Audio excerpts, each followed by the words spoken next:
What's up mga katap-tap? So for today's video, tara't samahan nyo ako at tayo ay lilipad. Kaya ano pang hinihintay nyo?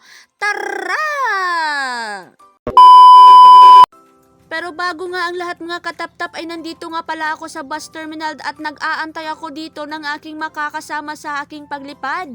Nagantay nga lang ako dito ng mga ilang minuto mga katap-tap at pagkalipas ng ilang minuto ay nandito na nga sila at nagkita-kita na din kami sa wakas.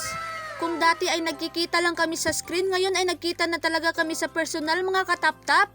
At kami ay nagkumustahan saglit at pagkatapos ng aming kumustahan ay naghanap na agad si Kuya Chan ng aming masasakyan na taxi. At nang para kami ay makaalis na dito at makapunta na kami sa airport. Airport. Makakapunta na talaga ako ng airport mga katap-tap. First time ko nga palang makapunta sa airport. At pagkatapos nga maikarga lahat ng aming mga dalahing mga bagahe ay nandito na kami agad-agad. Ang bilis, diba? Pero hindi ganun talaga kabilis mga katap-tap. Matagal-tagal din ang aming biyahe bago kami nakatungo dito sa may airport.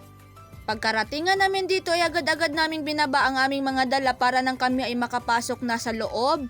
At kumuha na rin si Kuya Chan ng cart para maikarga ang aming dala-dala para isahan na. Ang dami-dami nga pala ng dala ng mga ito at akala mo ay hindi na talaga sila uuwi dito sa may Davao. Madami-dami nga talaga ang kanilang dalang bagahe dahil matagal-tagal sila bago umuwi dito sa may Davao kasi nga gusto nilang magwaliw-waliw doon sa may Manila. Pagkatapos nga maikarga lahat ni Kuya Chan ang aming mga bagahe ay nagtungo na kami dito sa may loob. At heto nga at may nakita kaming timbangan ng mga bagahe. Kailangan nga pala naming timbangin ang aming dalang mga bagahe para hindi kami sumobra at baka kami ay sumobra at kami ay magbabayad ng mahal, di ba? Pagkatapos na nga namin itong maitimbang mga katap-tap ay nagtungo na kami dito sa may mauupuan namin dahil mag-aantay pa kami ng mga ilang minuto. At heto na nga mga katap-tap at final na timbangan na talaga ito at may sumobrang ibang bagahe at may kulang sa ibang bagahe.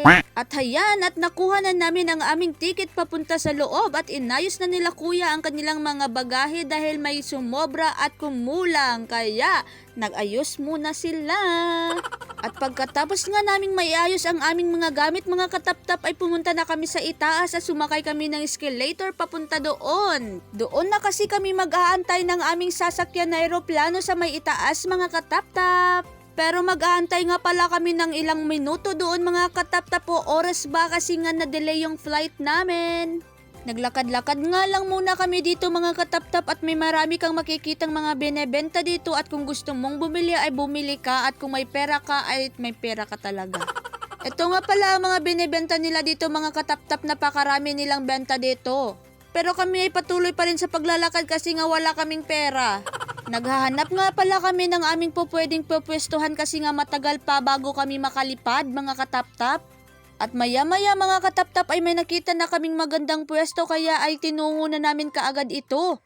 Yan nga pala ang mga dala naming bagahe mga katap-tap, ang dami-dami. At pagkalipas ng mga ilang sandali mga katap-tap ay nagtungo na talaga kami sa loob at kami ay lalarga na. Bago ka nga makapunta sa may mismong eroplano mga katap-tap ay maglalakad ka muna ng mga ilang sandali at makakapasok ka na talaga doon. At ito mga katap-tap ang ngiti ng first time makasakay ng eroplano.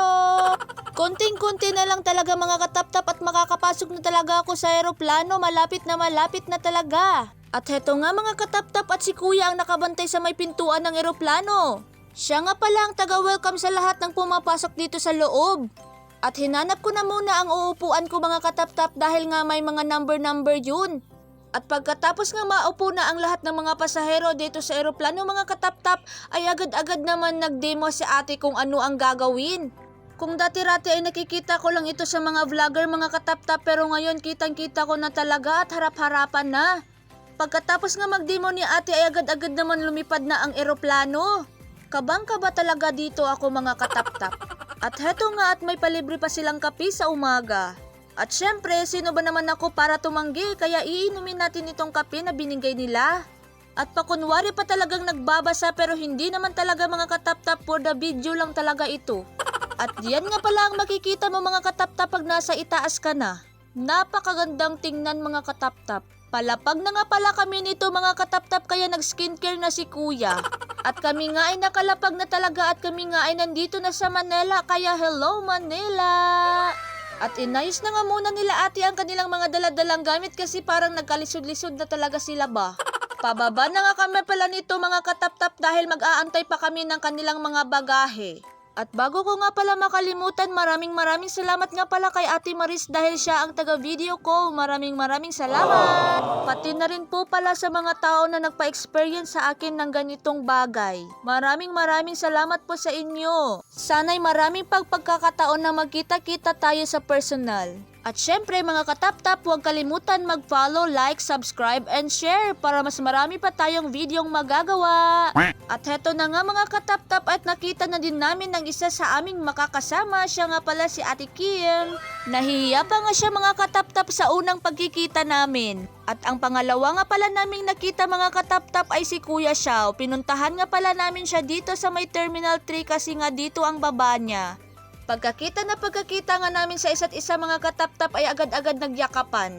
Kasi nga hindi mo talaga akalain na magkikita kami ng personal kasi nga sa screen lang talaga kami nagkikita. At pagkalipas nga ng ilang minuto mga kataptap ay dumating na din si Mami. Kaya naman mga kataptap ay paunti-unti ay nagsasama na talaga kami. Pero hindi pa talaga ito mga kataptap at marami pa talaga kami. At heto na nga mga kataptap ang sundo namin. Yan nga pala si Ate Karen. Sila ang aming sundo. Yan nga pala si Kuya M at yan naman si Kuya GM, pati yan ay si Achi. Yung nagkita-kita na ay akala mo talaga ay hindi pagod pero pagod na talaga ang mga mukha na yan. At ang lahat ay hindi mapakali. Napakaingay sa loob ng van. Sa haba-haba ba naman kasi ng biyahe at sa pagod mo mga kataptap, ito talaga ang kahihinatnan mo. Ganyan talaga ang kahihinatnan mo, pagod. At syempre, pasalubong, galing Palawan, at ang dami talagang kalokohan ng mga ito. Andito nga pala kami nito sa loob ng may coffee shop at walang magawa itong mga ito. At syempre, pakumpleto na kami at abangan nyo na lang ang susunod na video. Happy birthday! Happy birthday!